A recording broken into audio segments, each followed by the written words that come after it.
Really a disaster, isn't it? Let us pray for victims in 1 minute.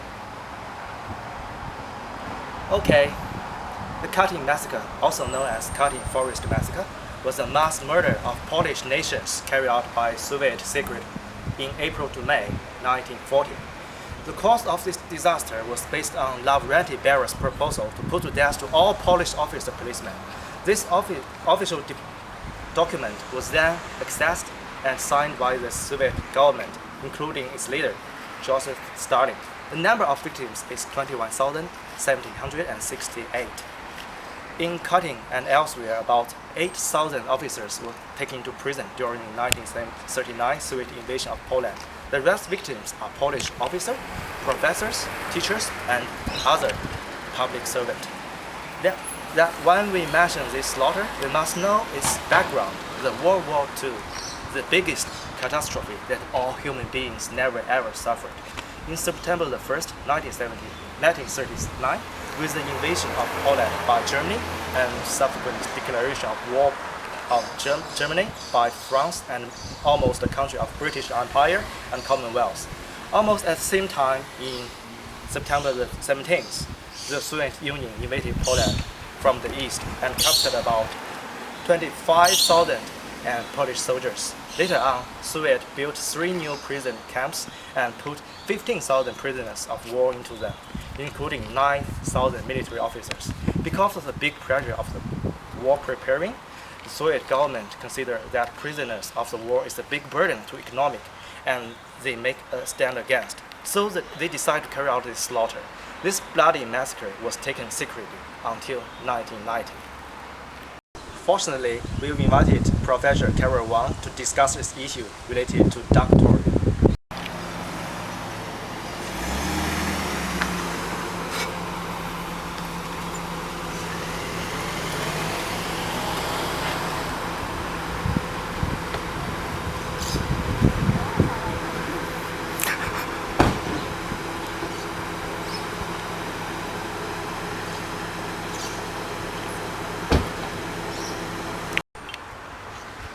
Hi, Professor Carol. I'm Derek. Very glad to meet you.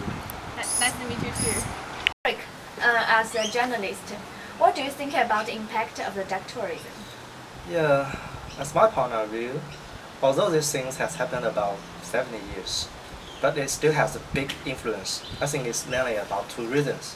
One reason is that this issue is only coming to place. I mean, the truth is only coming to public only about 18 years before, when the special officer went to Warsaw of Poland and gave 40 confidential documents to the Polish government, and then these things was known to all. Before this kind of period, it is all covered, and no one knows the truth. The other thing is that the war is not suffered only the Polish, but only the Russian as well. You know, when this Katyn massacre happened, the people who are suffered from this disaster is not only Polish. Some Russian soldiers was also murdered because they do not want to slaughter those very innocent victims.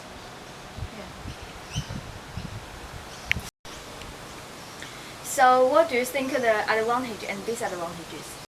So Derek, what do you think are the advantages and disadvantages? Yeah, as we mentioned, to its contribution towards the ductorism, I think it has 3 main advantages. The first one is it is very economical. As the main body to visit this place is Polish, the border from the Poland to Russia is very close, and it's only about 500 kilometers from Warsaw to this Smolensk, I mean the main place of the Katyn forest. And they can got some multiple methods to travel here. It's not only by airplane, but by bus or by coach as well. The second advantage, I think it is supported by the government of Polish because they want the people to have the sense of patriotism. So the people, they very often organize the pupil or high school student to visit this place. The third thing is this Smolensk and related, they have potential resources of traveling. there is a large amount of nature forest here, and it's very close to St. Petersburg and Moscow. The people who visit the place also visit these big cities and other places like rivers and mountains as well. I think when we mention the disadvantage, disadvantage, I think it's only one. It's sometimes it's a misunderstanding of the social community. Sometimes we think dark tourism is not good for the people's, the psychological of their health. Some they think it's a little bloody and a little cruel.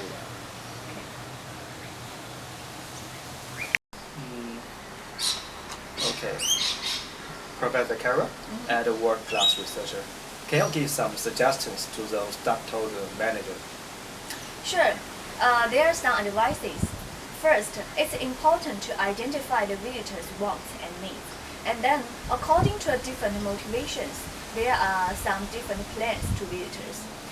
For example, school students are one of the main body to travel this area and well organized by their teachers for educational purpose. And it's predicted that the autumn is the hottest season for this group.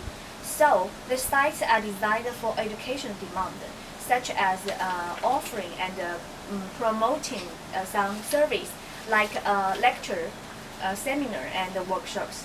While for survival and families, they feel that the site of the death and disaster should not become a platform for tourism. So these sites should emphasize their remembrance missions, being promoted as a place that for remembrance and to pay respect or assume the one's guilt.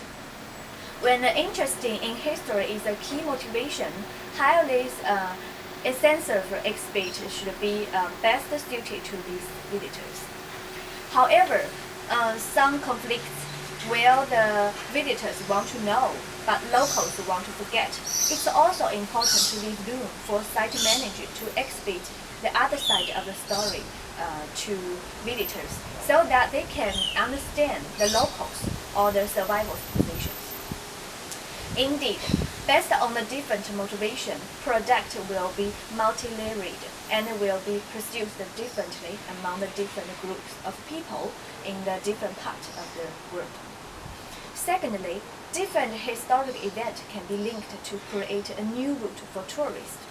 For example, a Polish tourism company added a new tourism place named Poland Smolensk, where the air crash happened. The government planned a route for 5 days, 3 days in Katyn and 2 days in Smolensk. Thirdly, excluded the influence from the government to the site design and the interpretations. The government also could assist the dark tourism in local. For example, the House of the Representative of the Poland decided commemoration day for all the victims in the Katyn. They built a unique gate with a big stone, which is written by Russia, that Kiev doesn't only bury the Polish soldiers, but also those Russian soldiers, and who don't want to kill the Russians. So this way they can get appreciation from the Russian victims. Moreover, it's recognized widely that media roles in public interest in death and disaster, such media as televisions, videos, and also movies, right, have buried the distinguish between the reality and the simulation. So, the minister could use the medium playing an important role to create awareness of historical events and sites than theirs. Of course, huge money should be invested in the heritage preservation and the tourism infrastructures for sustainability of the dark tourism is also important. Well, people come for different purposes, but they all have one common awareness, is that treasure the peace. And extending from interest in history and heritage to education and or to remember roles is the most important factor. This understanding and knowledge can help our manager or administer this site in a manner fitting to subject they can sensitive in nature. Great. I've learned a lot from your speech, I think. Thanks a lot for You're welcome. everyone here. Okay, thank you, Carol. After this presentation, I think all of you may have an understanding about dark tourism. In conclusion, dark tourism does play an important role in tourism and related industries. It brings new challenge to the tour stakeholders. That's all about dark tourism. Thank you for watching. Thank you.